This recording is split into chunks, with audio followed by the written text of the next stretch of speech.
Hello, my dear Aries. Welcome back to Practical Mystic.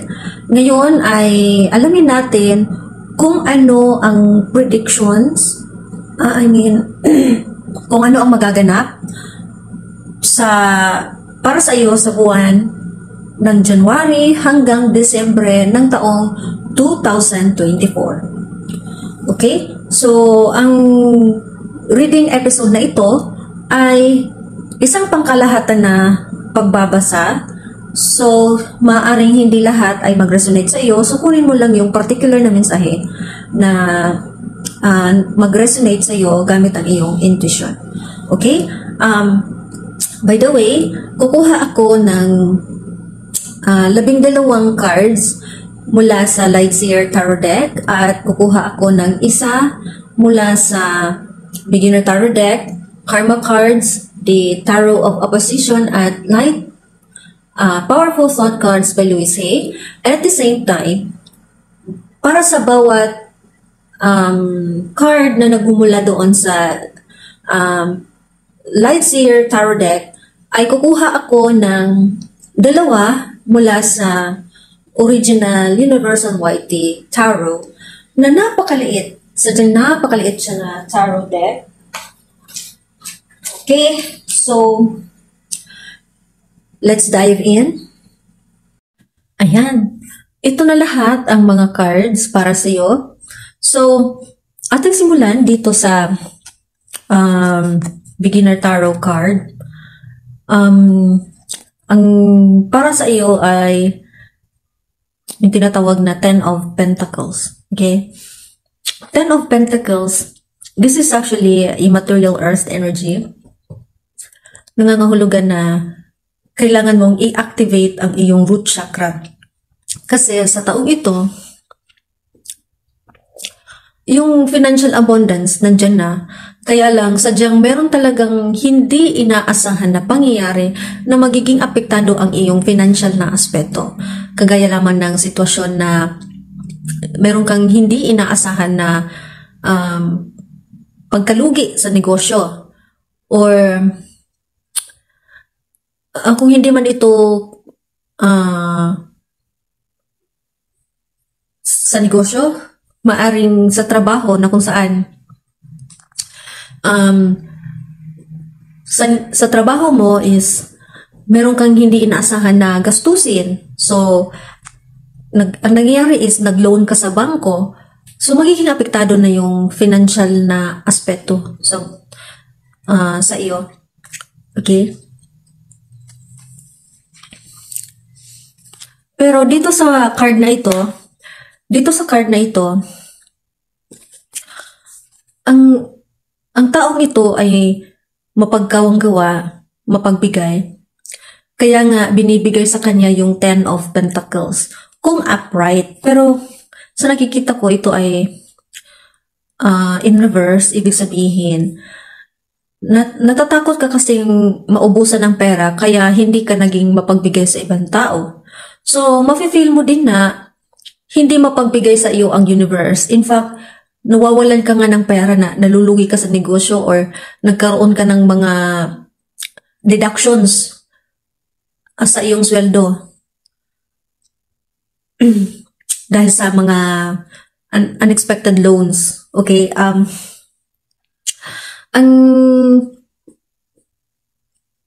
Ang dahilan ngan ay ang law of frequency at saka law of karma, na ibig sabihin, if you tune into the frequency of greed, okay? Greed, which means madamot. So if you tune into the frequency of pagiging madamot, the same energy which is going to be projected by the universe. Kasi nga, same frequency attracts the same frequency.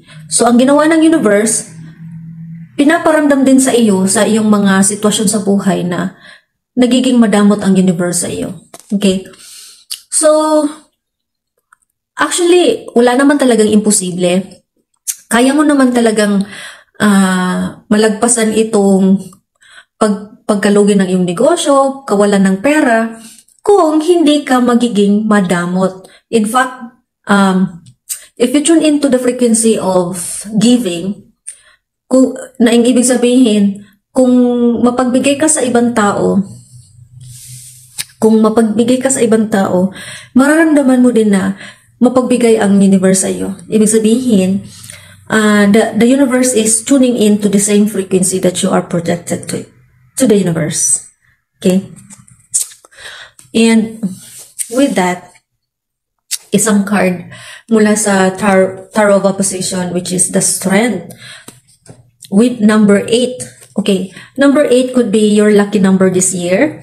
So, itry mo lang, paminsan lang, or at least isang beses na tinataya mo yung numero na 08 or 80. Kasi maaaring yan ang magiging dahilan na maswerte ka sa taong ito. Okay? Ito ang leon na siyang humahadlang sa iyo, sa iyong daan patungo sa rurok ng tagumpay. Okay? So, meron talaga tayong mga layunin. Gusto nating abutin. Kaya lang, meron talagang mga bagay, sadyang may mga bagay at tao na siyang daging dahilan ng pagkaligaw natin sa ating landas patungo sa rurok ng tagumpay. Okay? Sila yung nagsisilbing impedimento or hadlang para makapunta tayo doon sa palasyo ng tagumpay. Pero dahil ikaw ay malakas, you have the strength within you, sa iyong pagmumuka ay hindi ka galit, hindi ka rin takot. Parang ang nakangiti ka dyan. Okay? Ngumingiti habang tinatalo itong leon na ito. Kung meron kang napapansin, ayan. Nakikita mo ba yung infinity symbol? Ito, infinity. Ibig sabihin, walang imposible para sa iyo. You can do everything that you want because you have Christ in you who gives you strength. Ibig sabihin, walang imposible para sa ating Panginoon. Makikita mo talaga ayan sa aklat ni dahil ikaw ay malakas, ikaw ay magician din. You are the magician. You have knowledge, the skills, the passion. Kaya nga madali sa iyong talunin ang leon na ito. Ang leon ay nagrepresenta sa mga pagsubok sa buhay or mga taong hinahadlangan ka sa iyong pakikipagsapalaran sa buhay. Pero nakayanan mo din ito, nalagpasan mo at in fact, naging matagumpay ka sa iyong pakikipagsapalaran sa buhay. Tapos ito, isang card mula sa Karma Cards na planets. And the planet there is Jupiter. Okay? Ang mensahe sa iyong kaluluwa ay ikaw ay maging magpasalamat. Dapat mapagpasalamat ka kasi the more kung mas maraming pagkakataon na naging mapagpasalamat ka sa Panginoon, mas lalong bibigyan ka ng Panginoon ng mga panalangin na biyaya ng doble-doble. Kasi yung emotional frequency na ipinoproject mo sa universe ay pawang high vibrational. So ibig sabihin lunin ang mga hadlang sa buhay mo. And you can make it. You can make it actually. Parang,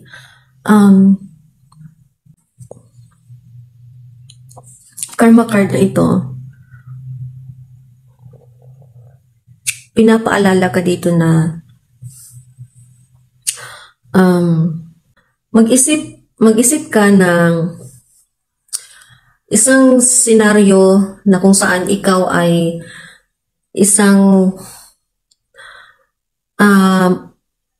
taong mapagpasalamat dahil sa mga biyayang ibinigay sa iyo ng Panginoon. Meaning to say, it reminds you to tune in to the frequency of gratitude regarding the blessings that you are receiving. And with that kind of frequency that you project the universe will respond to you in that same frequency, which is the frequency of gratitude and gratefulness about the blessings. So, ibig sabihin, kung ikaw ay mapagpasalamat, mararamdaman mo din na ang universe ay binibigyan ka pa ng mas malaking biyaya na kung saan mararamdaman mo rin na sa iyo ng universe ang biyaya para makapagpatuloy ka sa pagiging mapagpasalamat. In English na, if you are grateful, God will give you more in order for it to become more grateful. Okay. Tapos ito, you claim your own power and lovingly create your own reality. So, you claim. Sa buong taong 2024, kine-claim mo, ramdam mo sa sarili mo na ikaw ay makapangyarihan, na kung saan kaya mo talagang talunin ang mga gumagambala, mga tao or bagay na humahadlang sa iyong paglalakbay patungo sa palasyo ng tagumpay. And you're able to claim your power at the same time you're able to create your own reality. Simply because, as you can see in the Strength card, nakikita mo itong infinity symbol. Ibig sabihin, walang imposible. Okay? You can do everything that you wanted to do. Okay? And for the whole year, affirm this to yourself that you ask for more understanding so that you may knowingly and lovingly shape your world and your experiences. Affirm this to yourself again, that you may knowingly, ask for more understanding so that you may knowingly and lovingly shape your world and your experiences. Again, claim your own power and lovingly create your own reality. Okay? So, double confirmation na yan silang dalawa. Okay. So, dito na tayo para sa buwan ng Enero. Ito ay ang tinatawag na The Chariot. Pangalawang major arcana na ito para sa iyo. Ibig sabihin, nawalan ka ng focus dito sa buwan na ito. Hindi ka makapag-isip ng maayos kung ano ang gusto mo talagang abutin, kung ano man yung gusto mong layunin sa buhay. Hindi ka pa nagkapag-isip nun. Siguro, your mind is disturbed or overthinking ka masyado. Or ang iba sa inyo ay hindi nakapag-decide kung ano ang dapat gawin kasi bagong lipat ka lang. Okay? Kung nakikita mo yan, bagong lipat ka sa lugar, tapos naninibago ka sa kultura, tradisyon ng mga tao dyan sa lugar na yan. So, ang nangyayari is para kang natatakot or hindi ka nakapag-decide kung anong ang dapat mong gawin sa panibagong lugar na yan or nawawalan ka lang ng focus, no?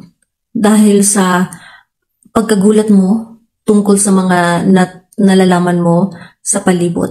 Okay? Sa lugar na yung napuntahan. And for the month of February, magkakaroon ka ng Five of Wands. Now, the Five of Wands is actually a creative fire energy. Ibig sabihin, double confirmation ito dito sa The Strength na kung saan papunta ka na sana doon sa palasyo ng Tagumpay pero hindi ka makapunta kasi may humahadlang leon. So, the same dito na ikaw, aabutin mo na sana itong success na ito, bagay na or isang bagay na hinahangad mo. Okay, malapit ka na sanang abutin ang iyong layunin sa buhay. Pero merong mga taong gumagambala. Okay, sila ang dahilan kung bakit hindi ka hindi mo maabot yung itong rurok ng tagumpay na ito kasi ang iyong katawan sa iyong pakikipagsapalaran, merong mga tao na sa halip na makatulong sa iyo ay mas binibigyan ka pa ng bigat sa iyong pakikipagsapalaran, no? Okay? Itong taong ito sana mainam sana kung tulungan ka sa iyong pag-abot ng iyong layunin o rurok ng tagumpay. Pero parang mas binibigyan ka ng bigat sa iyong pinapasan or bigat ng loob. Okay? Parang siya ang nagiging dahilan or hadlang. Siya ang nagiging dahilan na hindi mo maabot itong tagumpay na ito or layunin na iyong hinahangad. And with this Five of Wands, posible na lucky number mo din ang number 5. So just try to say that, okay? Claim that to yourself that your lucky number is number 5. Tapos ito, 10 of Cups, nangangahulugan na hindi ka masaya. Hindi ka masaya sa piling ng iyong pamilya. Kagaya lang din dito sa the Chariot in reverse at saka sa the Fool in reverse. Nawawalan ka ng balanse. Hindi ka masaya. So, nangyayari, nawawalan ka ng balanse. Now, nangyayari ito dahil, parang naninibago ka pa lang sa lugar na kung saan malugod ka tinanggap ng mga tao, pero parang may kulang hindi ka masaya sa piling nila. Siguro, nahihirapan kang mag-adjust sa pag-aasal ng mga tao na naging kasama mo sa lugar na yun.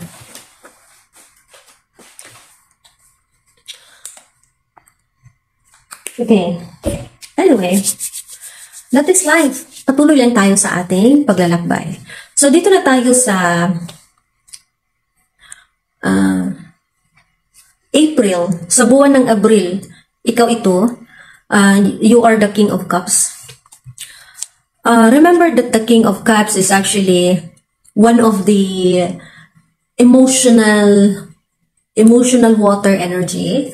Kung nakikita mo yan, sa likod niyan ay karagatan. Okay? So, tubig pa rin yan. Nangangahulugan na balanse yung throat chakra mo. And kung nakikita mo, may barko dyan sa likod. Malakas ang iyong pakiramdam. Mararamdaman mo yung mga bagay-bagay na nasa iyong paligid. Ramdam na ramdam mo na may paparating na naglalayag. Barko na naglalakbay. I'm not sure if barko talaga yan. Isang vessel. Tapos, may nakalagay dyan sa ulo niya. Ayan.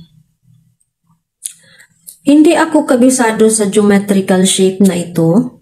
Pero, there is sa palagay ko, may malaking halaga yan. Okay? There's something significant on that. Balik tayo dito. Remember that the cups are, any of the cups are emotional water energy. Ibig sabihin, makakaranas ka ng peace of mind and peace of heart, peace of mind and serenity of the heart kung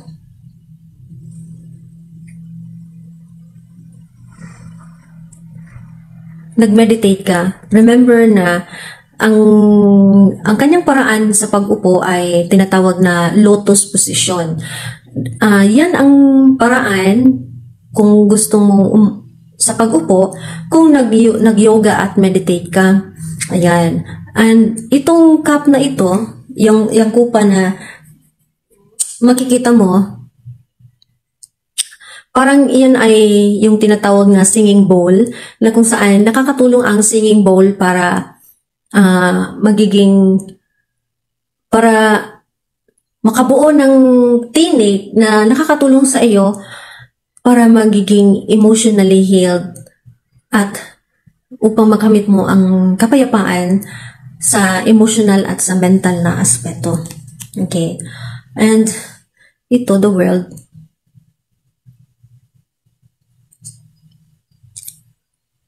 Itong si the world, may kinalaman ito sa panibagong simula, panibagong lugar, na mararanasan. Okay?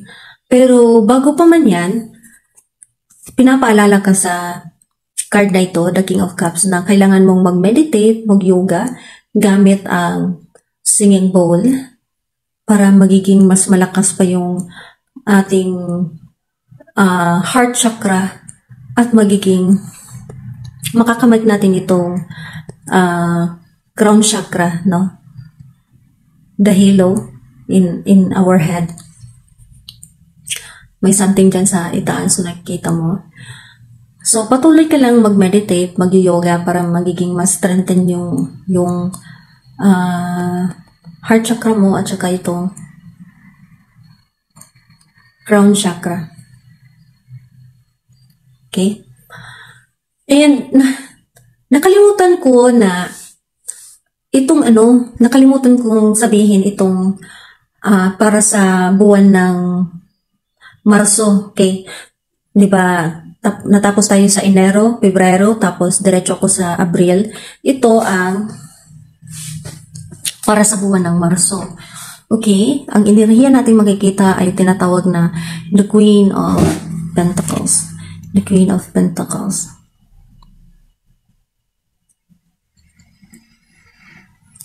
Ito,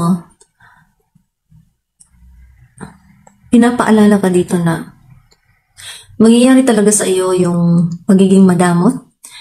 Hindi mo ibinibigay ang iyong pentacle sa ibang, hindi mo ibinahagi ang iyong pentacle sa ibang tao kasi parang gusto mo na makatipid ka or parang nire-restrict mo yung sarili mo sa pagiging mapagbigay or kaya natatakot ka lang talaga na maubusan ng pera. So, sa ganung paraan, hindi mo mararanasan ang isang tinatawag na lubos na kaligayahan. Okay? At lubos na pagiging mapasalamat. Dahil sa kanyang polarity na nag-tune in ka sa pagiging madamot. At ito, the Knight of Pentacles.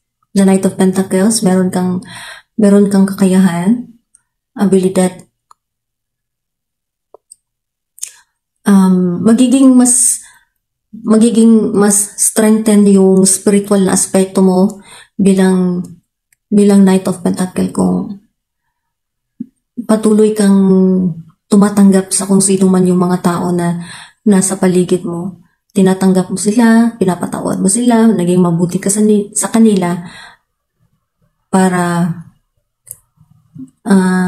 ikaw ay nagsisilbing biyaya sa ibang tao. Ikaw ay malakas ka na tao bilang isang mandirigma. Remember that this is a Knight of Pentacles. Pero, hindi ibig sabihin na hindi mo na kailangan yung ibang tao. Nangangahulugan lang ito na malakas ka, at the same time, isa kang napaka humble na tao na tumatanggap sa ibang tao ng buong buo. Okay? Hindi ka isang klase na tao na mapili. Okay? Pinipili kung sino man yung gusto nilang kakaibiganin. Okay? Hindi ka ganon. Malakas ka, at the same time, friendly ka sa mga tao.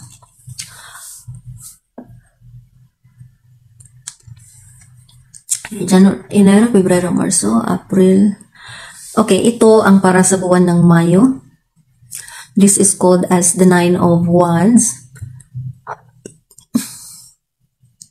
Kung makikita mo, malungkot na malungkot itong babaeng ito. Probably ikaw ito. Ikaw ay malungkot dahil marami kang masyadong iniisip. Yung mga iniisip mo ay matatawag nating negatibo, okay? Marami kang mga negatibong kaisipan na gumagambala sa iyong isip. So, dahil gumagambala ito sa iyong isipan, itong mga di kaya-ayang kaisipan dyan sa iyong isip, nagpatuloy ka sa iyong nagkaroon ka ng depression, okay? So, apektado na yung emotional na aspeto mo. Nagsisimula yan sa mental, na kung saan marami kang iniisip, tapos yung mga iniisip mo ay yung mga nakaraan na karanasan na nakapagbigay kalungkutan sa iyo. So, apektado na yung emotional mo na aspeto. So, nakikita mo, nakapikip yung mata niya, parang umiiyak siya. So, with that, napakalungkot mo, to the extent na hindi mo na napapansin yung mga bigay na tulong ng Panginoon para sa iyo. Kasi masyadong nakafocus ka sa problema, nakafocus ka sa mga negatibong kaisipan na nag-i-impluwensya sa iyong puso. At hindi mo na nararamdaman yung pagmamahal at pag-aalaga ng universe sa iyo dahil sa iyong kalungkutan. Hindi mo nakita itong unan na bigay ng universe na magsisilbing comfort para sa iyo. Okay? And then we have here the Six of Swords. So we have the Nine of Swords and the Six of Swords. The Nine of Swords and the Six of Swords ay ibig sabihin, naguguluhan ka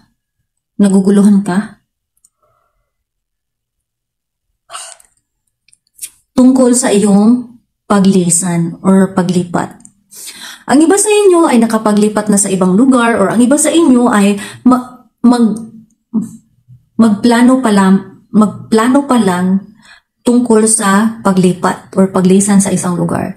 Ngayon, meron kang plano pero hindi mo tinupad dahil masyadong marami kang mga negatibo na aspeto. Okay? So, hindi nag-attract sa iyo yung unlimited opportunity dahil sa iyong pagiging madaldal, siguro, or ano pa yun ng mga dahilan. Or sadyang wala lang talagang pera. Okay? So, hindi ka makapaglipat sa ibang lugar dahil masyadong marami kang iniisip, no? Yung mga kaisipan na gumagambala sa iyong puso at kaisipan.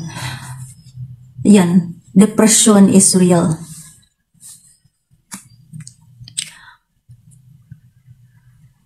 Okay, so dito naman tayo sa buwan ng Hunyo.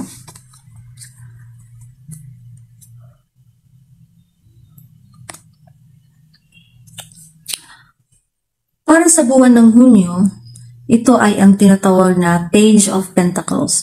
Still, this is one of the earth, air, energy.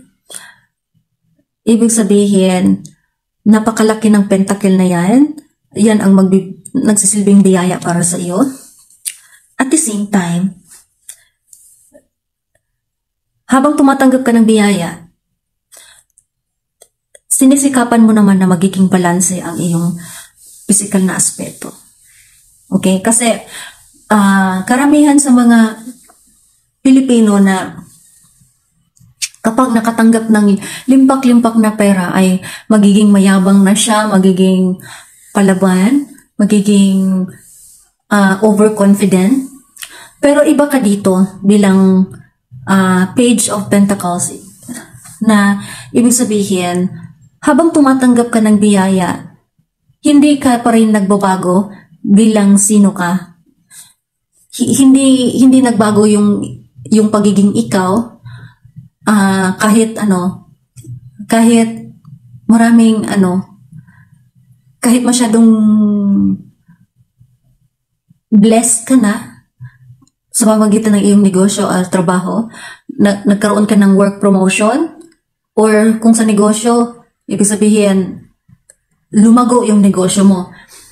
But still, the attitude that you have is still there. Hindi ka nagbabago.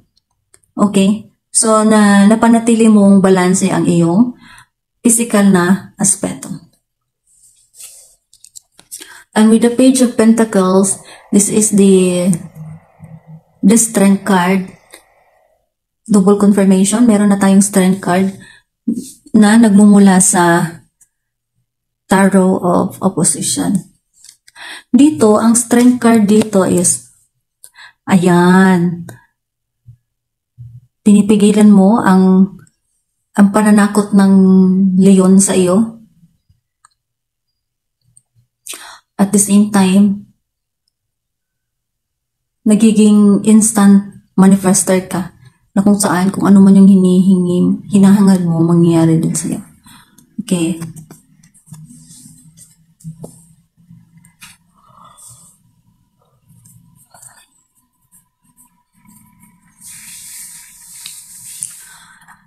Okay, so January, February, March, April, May, June, July. Okay, sa buwan ng Hulyo, ito ang tinatawag na judgment. Judgment. Nangangahulugan na balanse yung heart chakra. Maganda itong kulay na ito. This represents the heart chakra. Ngayon, hindi ako sure kung ibinigay na sa iyo yung certificate. Okay. So, the Strength card reminds us na nangangahulugan na malaya ka nang gawin kung ano man yung gusto mong gawin. Kasi, this is judgment season. Ibig sabihin, makakatanggap ka ng karma depende sa iyong ginagawa sa ibang tao. Halimbawa, kung marami kang tao na napasaya, hindi ka nila mababayaran, kundi nagiging mas mapagpasalamat sila sa Panginoon. So, by doing that, pinapatawad mo na yung ibang tao, ina-unfollow mo na sila. Ibig sabihin, tinatry mo sa sarili mo na mag-improve ka hanggang sa dumating na talaga yung punto na makakasama ko kayo, okay, sa inyong paglalakbay. Pinapalaya mo sarili mo. Ibig sabihin, ang kulay na ito ay may kinalaman sa heart chakra. So, ibig sabihin, nagkaroon ka ng reconciliation sa mga taong nanakit sa iyong puso. Pinapalaya mo na sila at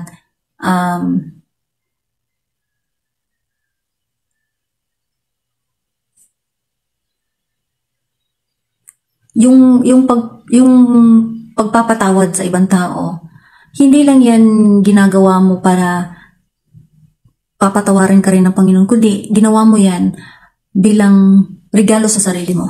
Okay? Tapos ito, the Tower moment. The Tower moment means destruction. Destruction in the sense na kagaya ng issue na hiwalayan na sila. Naghiwalay na si Catherine Bernardo at saka Daniel Padilla. So this means na there is destruction moment na nangyari sa buhay mo, pero hindi yan rejection of your wishes. It is just a redirection. Okay? Dalawang sa mahabang panalangin, isa or dalawa lang talaga yung i-reveal ng Panginoon sa iyo, which is totally enough naman. Okay? And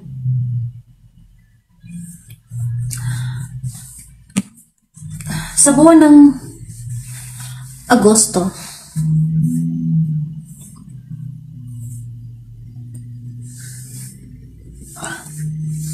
meron tayong tinatawag na Five of Swords.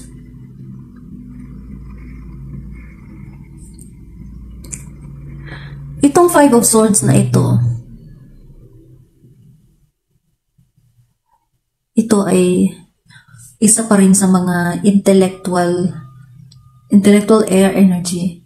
At saka, yung isa, yung Ninja Turtle member, hindi sila gumamit ng telephone, hindi ang ginamit nila ay itong fast charging.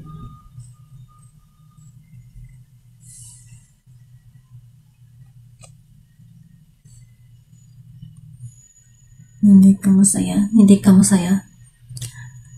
Naguguluhan ka kasi meron talagang mga tao na hindi.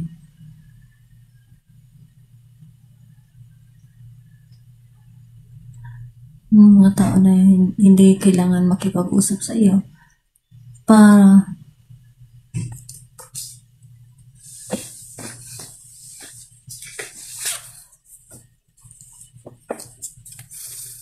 Naguguluhan ka? Hanggang sa buwan ng Agosto, naguguluhan ka pa rin. Pero anyway,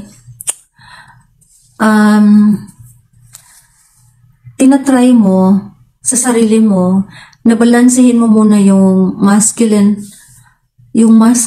side mo at saka itong feminine side para makapagpatuloy kang mag-move on sa iyong pakikipagsapalaran.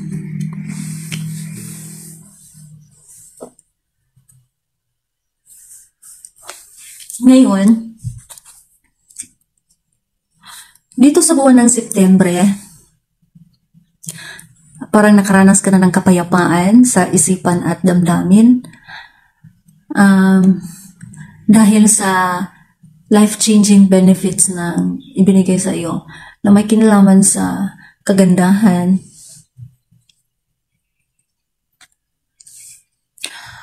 Okay, parang nagkaroon ka rin dito ng soul ascension. Soul ascension means kapag ascended na yung kaluluwa mo is magkakaroling ka ba? Okay. Magkakaroling ka sa inyong manufacturing co-op. Okay. Or ano pang klaseng negosyo yan? Ito, the Four of Wands. Four of Wands. Nangangahulugan dito na kung hindi man ngayon, maybe soon na kung saan mahahanap na ni Janeline yung papa niya.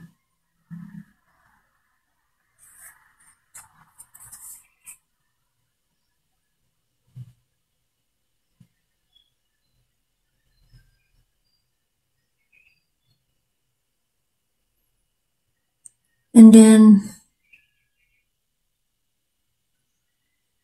sa buwan ng Oktubre, ito ay ang Nine of Pentacles, hindi ka masaya. Sa buwan na ito, dahil ginagambala ka ng iyong isipan. Kung nakikita mo, malaya ka naman talagang palayain ang iyong sarili mula dito sa sitwasyon na ito. Pero sadyang ay hinahayaan mo lang na yung mga negatibong kaisipan ang magmamahala sa iyong account. Okay?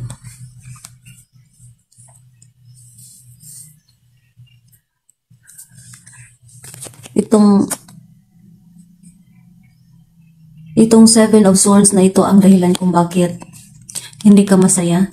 Hindi ka naging playful kasama ng ibang tao na naging parte ng iyong buhay. And this one, the Two of Swords. The Two of Swords, still it is called as intellectual. Ang charger nito ay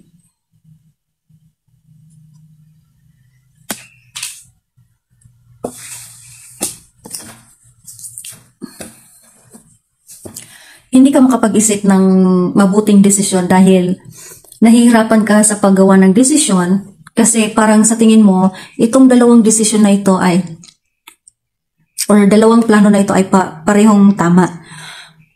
Sa tingin mo, mabuting plano si unang plano, pero paminsan din sa iyong isipan, may isip mo na mabuti din itong plano na si plan B.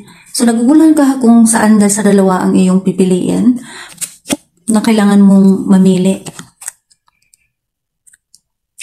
And this also means that the Two of Swords is Libra energy.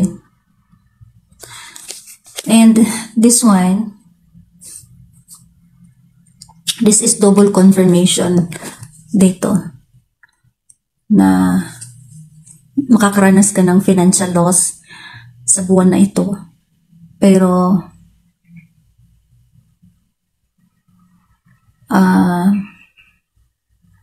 kailangan din nilang tulungan ang sarili nila na makakatipid sila ng pera kasi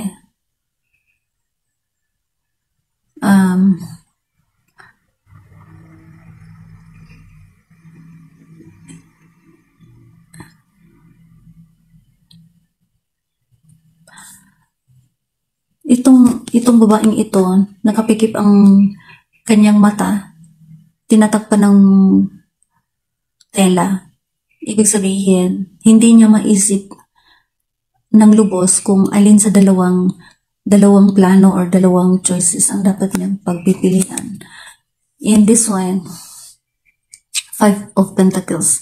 Nangangahulugan na ang iba sa inyo ay makakaranas ng kahirapan tungkol sa pera, or ang iba sa inyo ay malulugi sa negosyo, or kaya hindi magiging successful yung manifestation mo sa buhay. That is life. That's it. How it should be.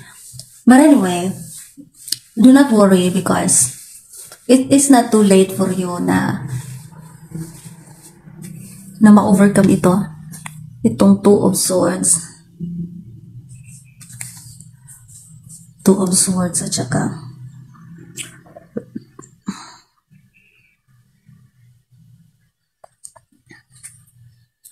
Nine of Swords.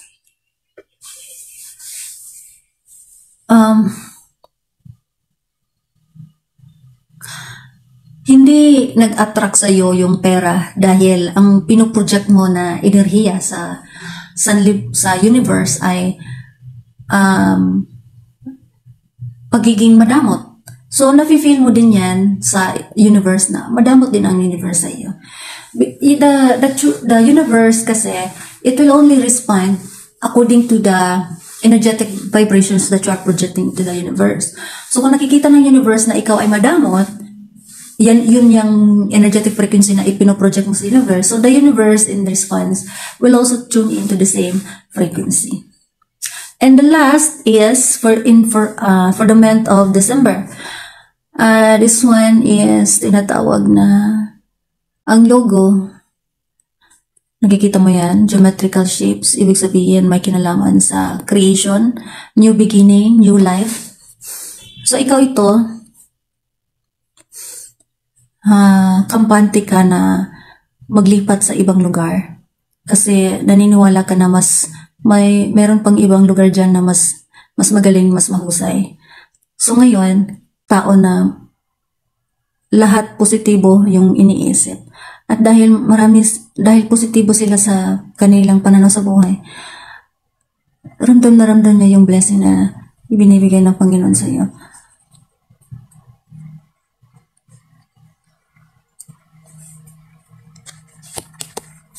Sadyang meron ding mga buwan na hindi ka masaya dahil sa mga taong humahadlang sa iyong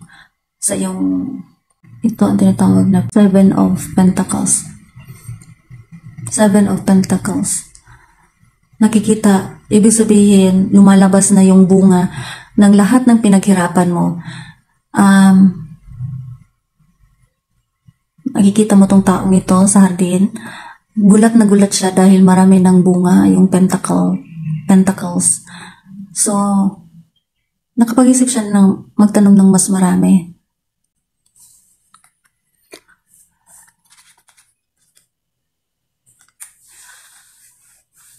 So,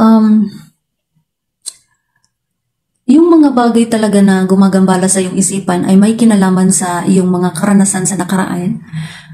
Isa din sa mga gumagambala sa iyong isipan ay yung mga tao na nagpapaalala sa iyo tungkol sa sakit na nararamdaman mo sa iyong puso. Okay? So, para maiwasan mo yung pagkahinto ng iyong ng iyong pera, kailangan mong iwasan ang makikisama sa ibang tao. Huwag kang mag-react. Malalagpasan mo ito. At dahil meron kang the strength card, kaya mo yan. Walang imposible para sa iyo because of Christ Jesus, of course. And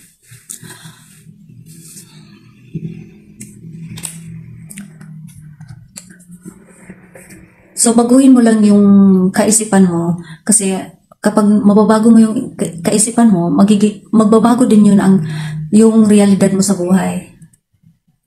And lahat ng pinagsikapan mo, lahat ng pinagpaguran mo, yung talento mo, ginawa mo at saka na-display mo, nangangahulugan na magiging successful ka din. Katulad ng iba. Kahit pa man merong humahad lang sa iyong may taong humahad lang sa iyong pakikipagsapalaran sa buhay. Pero hindi talaga yan magtatagumpay. Sa panghuling bahagi ng 2024 ay matatanggap mo ang pinagpaguran mong pagsisikap, pagpursige, pagmemorya, pagkakanta, pagsasayaw. Makikita mo lahat ng iyong pinagpaguran. You will reap the success that you deserve. I think 2024 is the extension of giving out the karma and justice. So, ibig sabihin, kung madamot ka, hindi ka mapagbigay, negatibo yung kaisipan mo at ang iyong damdamin. So, mag-a-attract sa'yo yung bad karma. Pero kung ikaw ay taong mapagmahal, mapagbigay, you're tuning to that energetic vibration. So, the right person will tune into that vibration. At the same time, to give, the curtains could give new look to your office or classroom. Okay? So, again, affirm this to yourself. You claim your own power and you lovingly create your own reality. Because you are the magician. You have the sun with you. You have that creative fire. You have that material earth. You have intellectual air energy. And at the same time, you also have the emotional cups energies. So,